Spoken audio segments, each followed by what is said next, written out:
Hello everyone, how are you all doing? I hope you're all staying fantastic. Sorry, I mixed up my words a bit. I hope you're all doing okay. I hope you're all doing fantastic. Happy Father's Day, everyone, to all you lovely fathers. You guys are complete chads, and I am extremely proud of you all. Doesn't matter where you're from. If you're a dad, shout out to all the dads. Just straight up shout out. What do I have here? Well, as I said in the previous video, I finally have the two Egyptian god decks, Slifer and Obelisk. And of course, joining us is our co-host, Slifer, and, a special guest, his brother, Obelisk. These are actually like the unplayable versions, but I have them here in in hard cases. I have the regular playable version right here, but he's just taking a break over there. Anyways, we will get opening these packs. What do we have back here? Of course, we could just see what cards actually come in here. But you can see there that my boy Slifer is finally getting a bit of support. Now, unfortunately, I'm going to have to be real here. It's not that great. If you were to play with your friends, it would probably be alright, no problem. But, you know what? Actually, I'm gonna... Okay, so that was the Slifer deck that I was just showing right now. But I'm gonna start with the Obelisk opening. And then in the next video, I'll actually open the Slifer deck. They will be relatively similar, but I'll open them up anyway. And there you go. Yeah, so I'm actually going to open this one first, the Obelisk pack, because Slifer is actually my favorite Egyptian god. As well as, well, to be honest, yeah, Obelisk is great and all, but I'm not that big of a fan of it. Neither am I of Ra. Ra is cool and all, but I don't know, it just doesn't appeal to me much. And besides, I feel like Slifer is a lot more useful. Like, yeah, sure, you can get Obelisk out in the field and destroy all your opponent's monsters, but it's like so many monsters can do that. But Slifer acts as sort of a floodgate. So there is the strategy guide, essentially, on how to properly use Slifer the Sky Dragon. And as I was saying before I cut myself off, yeah, the cards ain't that competitively viable. But if you're playing with your friends, it should be fun. Just get 3 of these decks, and cut out a few cards, and you should be good to go. And of course, right here you can see a couple of other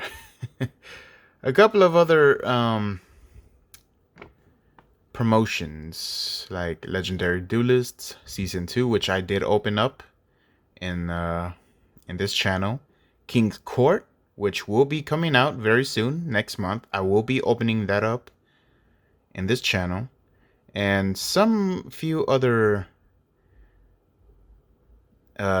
sets that came out not too long ago. Well, 2 of them. One of them, the Rise of the Duelist, didn't come out too long ago. The other 3 are kind of back in history. Maximum Gold, yep, same thing. Sort of back in, well, not too long ago. And Legendary Duelists, yep, I did open that up. But anyways, this is actually the mat. So if you were to turn it around, you'll get the actual playmat. Of course, this is the paper playmat, and as everyone and their dog will tell you, don't use paper playmats. Use a proper, like whatever material this is, a rubber mat is the way to go. So I will put these to the side for today. Obelisk is going to be getting the limelight, so I'm just going to put him over here, and let's see what we have. One card that almost everyone and their cat is looking for is the Harpy's Feather Duster. Because it is the only card that is actually being used in, tournaments. It's an actual good card. And we've been waiting for reprints for so long that we finally got one, and it's like, whoa, yeah, great. It's what we needed. Yep, here we go, Keen's Court. These are just, promotions, advertisements. Yep, we're looking at this right now. I will be getting this as soon as it comes out, and I will be opening it up in this channel. Legacy of the Duelist. I never actually played that game, but I kind of want to. Yep, that's the game right there. And Duel Links, of course. Of course, the usual inclusions in almost all structure decks. Okay, so Obelisk Tormentor. There you go. This is the main man, the main divine beast. You try to get this guy out. 4,000 attack and defense points. He's pretty thick, not gonna lie. Good. Okay, so that's the main man. And of course, Soul Crossing is one of the few new cards that have been released. Monarch Stormfront. What is it called? Yeah, it is essentially the Monarch Stormfront for the God cards. I may be pronouncing that wrong. I don't know. Correct me if I'm wrong. And I'm sorry if I'm a bit of low energy. I'm actually a bit tired, and on top of that, I actually can't get too loud because everyone else is asleep. But here we go, Fist of Fate. This is the signature move for Obelisk. For the people who've actually seen the anime, you would understand. Yep, there you go. Divine Evolution. I thought it was kind of odd how there was one of these here. Like, yeah, sure, it is support for the gods, but like, I mean, look at that. That looks like Armatile. Well, not Armatile. I actually don't know what this is. Is this the Wicked Dreadroot? No, I doubt it. I doubt it. But yeah, it's like for the Wicked cards. I don't know why. Just never mind. Level Resist Wall. There you go. A super rare. Okay. Angel 01. Adorable little guy. There you go. I've heard good talk about this card. It's very useful, essentially. Apparently. Mare. I've heard that this one was actually banned? Or limited? I may be wrong on this one, but I heard good things about this one as well. I find it funny it's a worm. But it's not a worm, it's essentially a fish. But whatever. Mare. Okay. And there is the Harpy's Feather Duster. You know what? I'm actually going to sleeve this up because from what I understand, at the current pricing as of I can't speak sometimes. The current pricing as of the 20th of June, it is actually $5, I believe. And on top of that, it's actually, a competitively viable card, so it's also limited at the moment, so it's a good card too. It's a good value. It's a good value for the structure deck. Now, this one I kind of do understand. In a way, I do, but like out of all the cards they could have added, they added Nimble Momonga. I think it's cute, and I actually try to use it with my Melfies, but I just used Nimble Beaver instead. Nimble and yeah. There's 3 of them. Okay. There you go. 3 Nimble Momongas. Right there. Bazoo the Soul Eater used to be used a lot in the old days when Yu-Gi-Oh! First was around. Cool.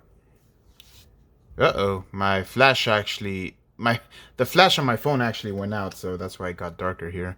Hopefully we can still get a good catch on these cards. I think we can.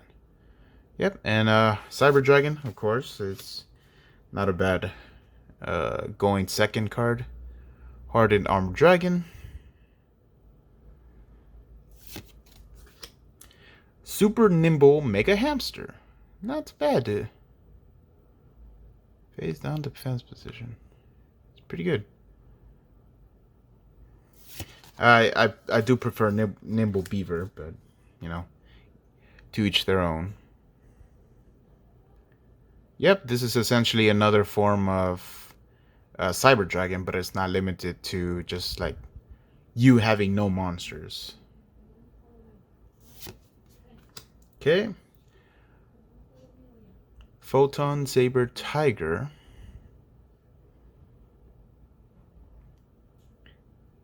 Okay. Oh, there's two of them actually. Okay, interesting. Evo Swarm Salamandra. There you go. If you hear a sound, that's other people on the other side of the door. Ross Disciples. Should be 3 of these. Yep. Yep, of course. What kind of structure deck would it be if you didn't have these guys?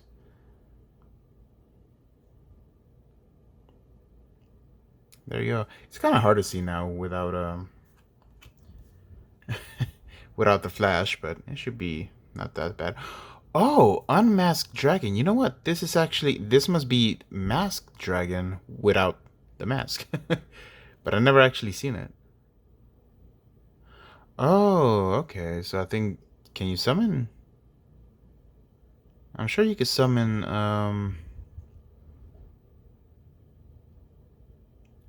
you could summon Mermere with this. Alright.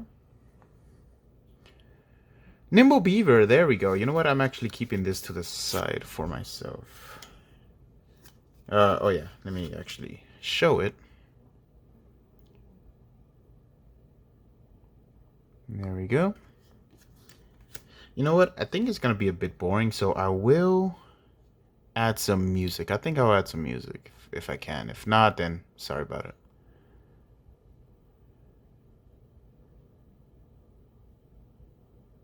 Okay, Condemned Witch. Oh, wait. This goes over here. Gizmek Uka, the Festive Fox of Fecundity. I sometimes don't know how to pronounce these names, but there you go. Okay. Gizmek Makami, the Ferocious Fanged Fortress. That's the effect right there. Okay. Brain Control, one of the few classics, with, of course, the errata. Not as good anymore. But there we go. We got a Brain Control. Monster Reborn, a good staple. Almost everyone knows what this does. Target one monster in either graveyard, special summon it.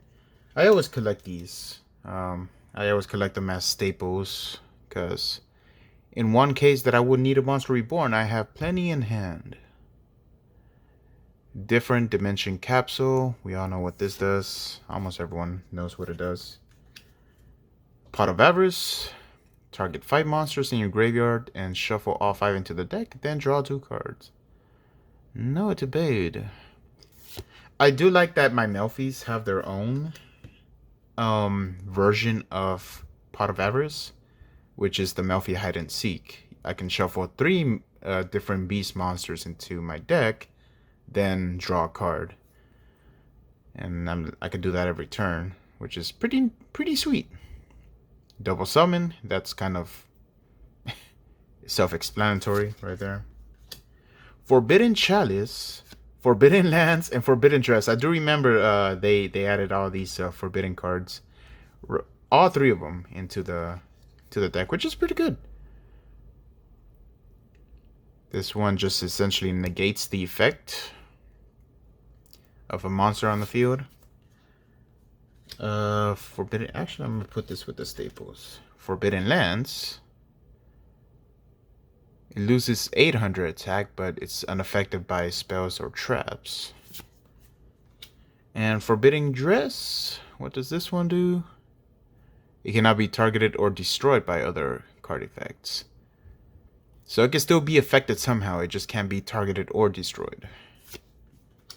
Supply Squad, really good card. I try to use it with my Fire Kings because I do have that loop that has my monster destroy itself every standby phase. So, you know, profit. The Monarch Stormforth, here it is. Yeah, so as you can see, as I said earlier here, the Soul Crossing is essentially the same as this. So it says right here, I'm trying to look for the effect. Right there, when you do, you contribute a monster your opponent controls, even though you do not control them. You do not control them. But if you tribute summon this way, apply this effect, and you got this effect right there with the bullet point. So this essentially says sort of the same thing. You contribute one monster your opponent controls, even though you do not control it. But it doesn't have that like restriction. Okay.